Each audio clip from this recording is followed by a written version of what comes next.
Halo Sobat STH, selamat siang, selamat pagi, selamat sore, kapanpun kamu nonton ini. Yang jelas, sekarang ini kita sedang terkoneksi sama teman kita, Bayu, yang sedang ada di Tokyo. Bener ya Tokyo? Bener ya Mas? Ya benar. Kita pengen ngobrol-ngobrol sama Mas Bayu, gimana sekarang situasi COVID selama di Jepang. Karena Mas Bayu tahu sendiri teman-teman banget nih traveling ke mancanegara, tapi karena kondisi COVID tentunya nggak bisa ya kan. Tapi setidaknya kita pengen lihat liputannya Mas Bayu selama di sana, kita ngobrol-ngobrol banyak sama Mas Bayu. Nggak apa-apa ya? Nggak apa-apa, oke.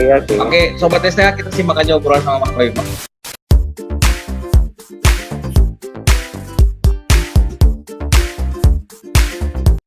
Bayu, gimana kabarnya sekarang? Alhamdulillah baik ya. Jadi meskipun masih dilanda pandemi COVID di sini, jadi di Jepang COVID sebenarnya udah terdeteksi mulai Februari ya. Jadi di akhir Februari, makanya pemerintah pada tanggal 2 Maret itu udah mulai menutup sekolah, beberapa sekolah. Jadi mulai menutup secara sementara awalnya. Kemudian karena trennya infeksi naik, kemudian akhirnya pada tanggal 7 April ya. Jadi pemerintah di sini menetapkan status emergency. Oh, sempat emergency, oke. Jadi 7 April, kemudian itu baru diangkat pada tanggal 25 Mei. Jadi hampir 1 bulan lebih ada status emergency. Jadi pada saat status emergency itu semua sekolah diliburkan, aktivitas juga perkantoran juga semuanya disarankan buat bekerja dari rumah, work from home. Kemudian juga pertokoan, fasilitas publik juga ditutup. Jadi kayak misalkan waktu itu kan sedang musim spring ya, ketika state of emergency itu sedang mekar-mekarnya bunga sakura, semua taman yang kayak seperti Ueno Park itu ditutup, jadi masyarakat tidak boleh menikmati merekahnya bunga sakura secara bersama-sama dalam area publik yang sangat luas. Oke, Mas Bayu, coba kita ngobrolnya agak lebih terstruktur ini biar aku bisa dapat gambaran utuh nih gimana cara penanganan pemerintahan Jepang dalam menangani corona ya. Kita mulai kan tadi Mas Bayu bilang, Mas Bayu kerja kan di sana ya? Aku di sini kuliah ya. Sekarang udah berapa tahun kuliah di Jepang? Kebetulan aku baru 10 bulan. Jadi program kuliahku yang hanya satu tahun di Jepang, jadi tinggal 2 bulan lagi aku baru balik ke Indonesia. Oke, jadi setahun kuliah di sana, sekarang udah 10 bulan, tapi setidaknya udah dapat gambaran utuh lah gimana cara pemerintahan Jepang dalam menangani pandemi ini ya. Jadi kan kita mulai tadi ceritanya semua pergerakan awal yang dimulai dari pemerintahan Jepang itu awalnya 2020 ini adalah bulan Februari. Ya, ketika kasus pertama mulai muncul. Oke, nah sampai dengan sekarang ini bulan Juli, ada berapa episode atau tahapan yang dilakukan sama pemerintah Jepang? Kalau misalkan kita pisahkan sebenarnya hanya ada 3 tahapan ya.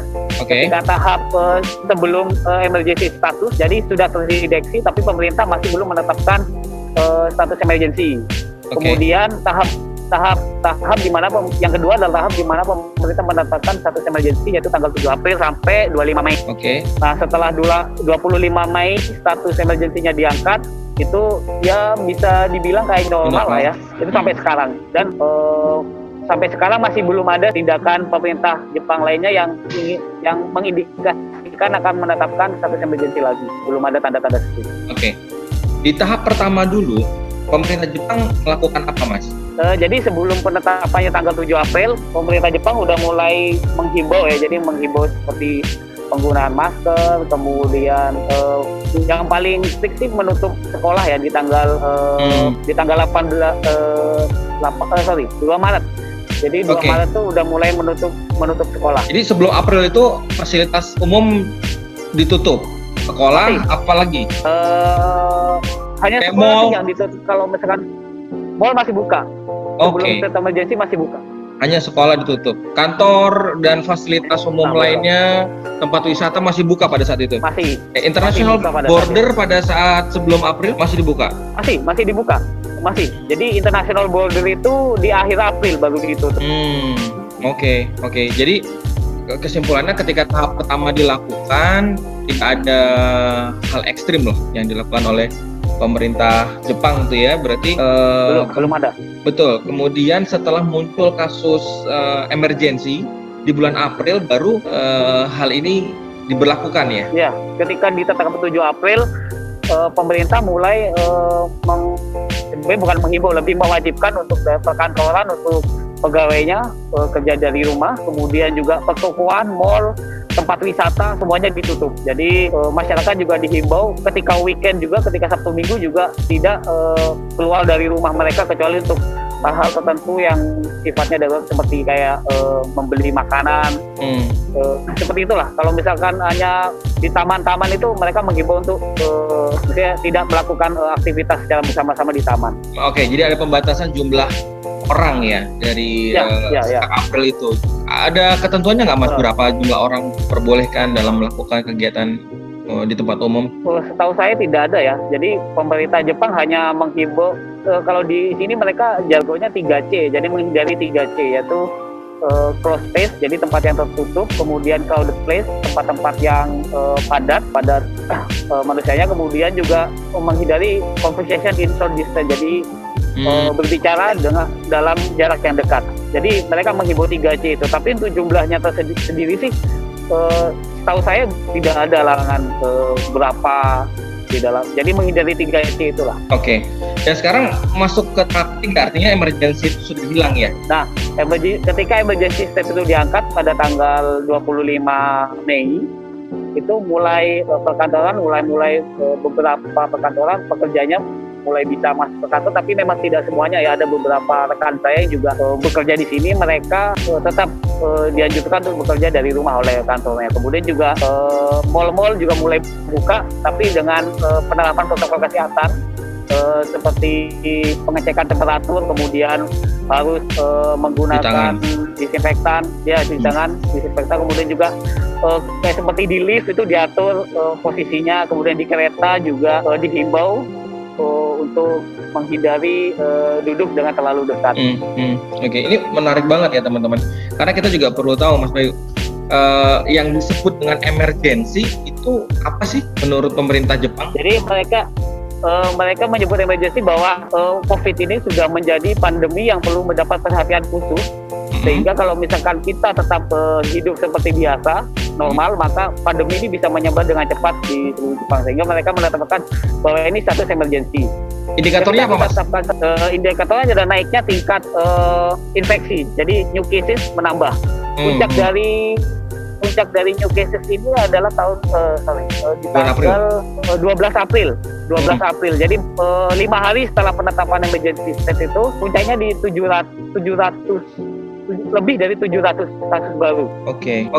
Nah itu semenjak ditentukan emergency kan berarti fasilitas umum ditutup dong ya, kan nggak boleh kumpul di tempat umum, kantor juga tutup, banyak yang suruh kerja di rumah gitu. Pasti kan dampak ekonomi juga terasa buat masyarakat Jepang ya. Pemerintahnya ini nggak bikin apa kayak semacam keringanan tertentu, fasilitas tambahan atau ada subsidi silang dari pemerintah gitu ya, aku tahu gitu ya. Nah, menariknya di Jepang ini, jadi pemerintah di sini kan, jadi pemerintah Jepang memberikan masker sebanyak dua buah masker.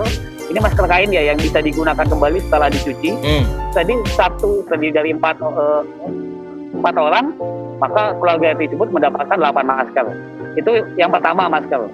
Jadi jumlah penduduk dapat masker gitu ya? Ya, jadi jumlah penduduk itu tidak melihat apakah dia warga negara Jepang atau warga negara asing ya. Jadi semua jumlah penduduk. Kemudian yang kedua, pemerintah Jepang juga memberikan fasilitas subsidi sebesar 1 orang mendapatkan 100.000 yen. Jadi misalkan satu keluarga dia terdiri dari 4 orang. 100.000 yen berapa rupiah kalau dirupiahin? Jadi kalau misalkan sekarang kursnya hari ini kursnya 135, jadi kalau dirupiahkan 13,5 juta.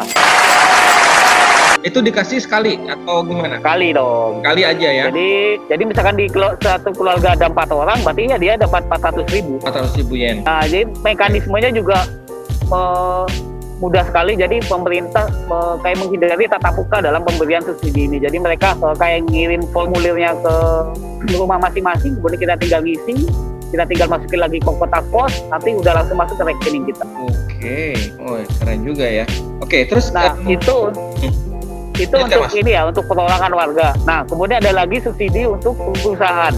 Jadi untuk perusahaan pemerintah Jepang membagi untuk perusahaan mikro, kemudian kecil dan menengah, mereka memberikan subsidi sebesar 2 juta yen. Kemudian untuk perusahaan perorangan, jadi kayak misalkan usaha yang toko kecil punya perorangan, itu mereka memberikan 1 juta yen. Serius banget ini buat memang. Keren. Mas, kalau aku noleh ke sana, aku lagi ngeliat kamera satunya ya, jadi kan lagi nyuekin Oke. Oke gitu ya. Keren banget berarti ya. Terus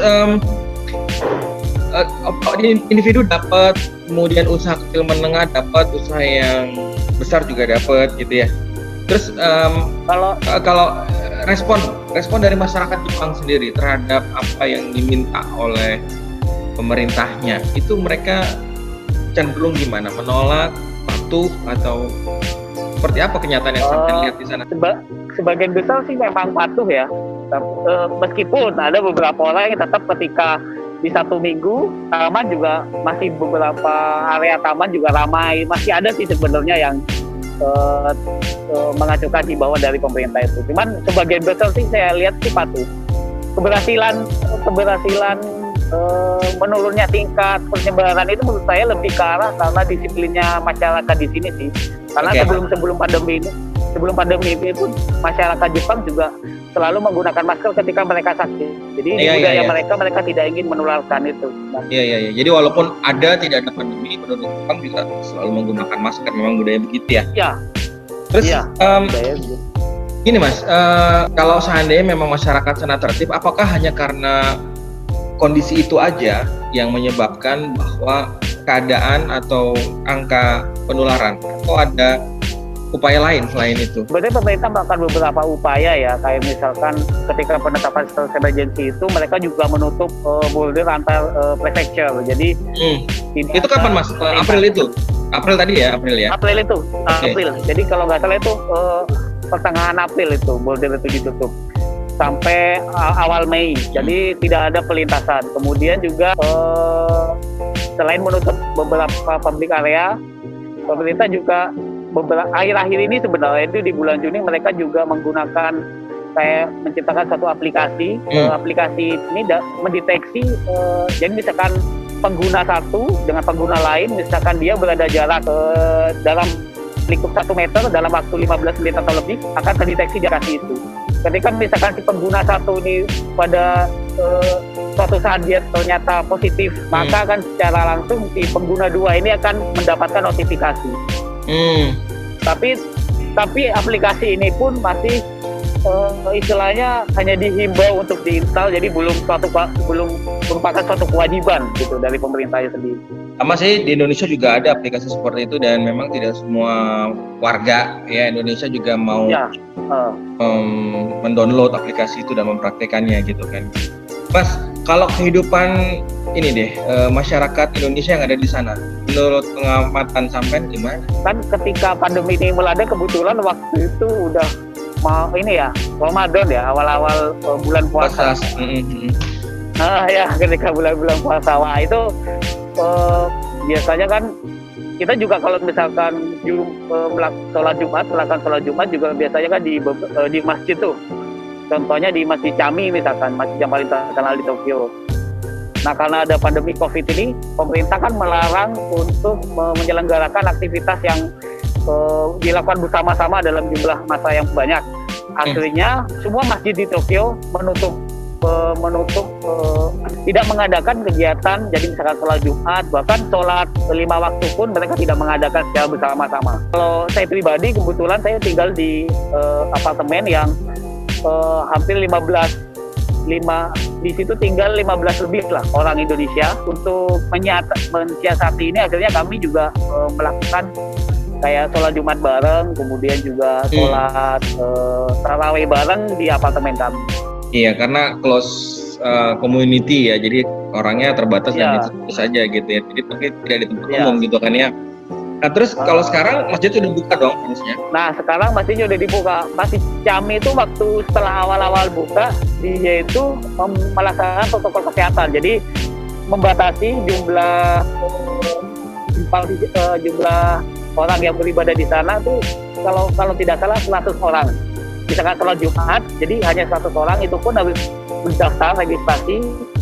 Dan ketika datang mereka nanti kayak dicek temperaturnya segala macam. Kemudian ketika sholat pun mereka dibatasi jaraknya. Kalau nggak salah dijalaki satu staff gitu, satu orang gitu. Iya. Jadi itu di awal-awal, tapi sekarang kalau nggak salah di akhir-akhir Juni ini mereka udah mulai menerapkan bahwa protokol itu udah hanya protokol kesehatan di pengecekan aja yang masih diterapkan, tapi untuk registrasi udah tidak ada, jadi udah bisa semua orang udah bisa melakukan ibadah di sana. Kemudian juga space-nya udah tidak dibatasi lagi. Jadi udah hampir kembali normal gitu. Oke. Dulu sempat kabarnya waktu ada pembatasan itu diberlakukan, sholat Jumat itu 4 shift gitu, benar itu ya Mas? Atau gimana? Sekolah 4, kebetulan sampai saat ini saya belum pernah ini ya. Belum pernah melakukan sholat Jumat di masjid yang balik kembali normal. Jadi masih sampai saat ini kami rekan-rekan masih di apartemen. Oke. Penggunaan aplikasi tadi kalau ke masjid itu tinggal daftar dulu gitu baru ke masjid, scan supaya bisa masuk gitu ya, atau seperti apa? Enggak, jadi pendaftarannya waktu itu via kayak misalkan di website mereka gitu aja sebenarnya. Oke. Nanti mereka dapat notifikasi di email masing-masing, itu yang ditujukan ketika mereka datang. Oke. Tapi kalau seandainya terlambat atau jumlah jatah kuotanya udah penuh, mereka nggak akan bisa lagi daftar. Nggak bisa. Oke. Mas, ini kita juga pengen tahu ya teman-teman sobat STH ya, positioning Jepang sendiri di dunia, sempat research nggak dia di positioning seperti apa nih kondisi penanganan COVID-nya? Kalau misalkan kondisi sekarang nih, jadi tadi kan kita sempat bicara bahwa kondisi puncaknya waktu itu di tanggal 12 April ya, dengan angka lebih 700 infeksi baru. Nah itu kemarin per tanggal 18 Juli itu kasusnya kembali naik, dan 18 Juli kemarin 659.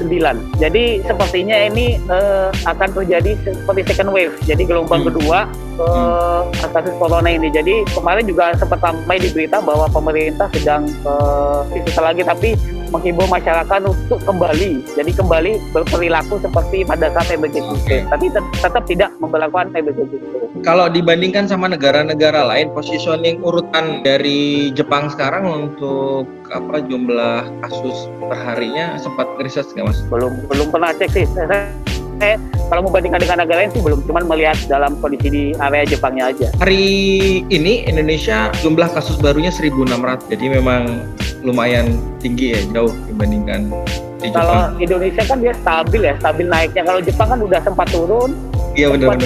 Sempat di 1 digit, jadi secara nasionalnya sempat penambahannya hanya 1 digit, jadi di bawah 10. Cuman kemudian naik kembali. Nah itu parahnya sampai sekarang sih udah mencapai kemarin terakhir 659 itu. Makanya pemerintah juga mulai khawatir kembali nih. Oke. Jadi masyarakat diminta untuk menerapkan lagi protokol seperti pada saat pandemi itu awal-awal dimulai ya. Iya.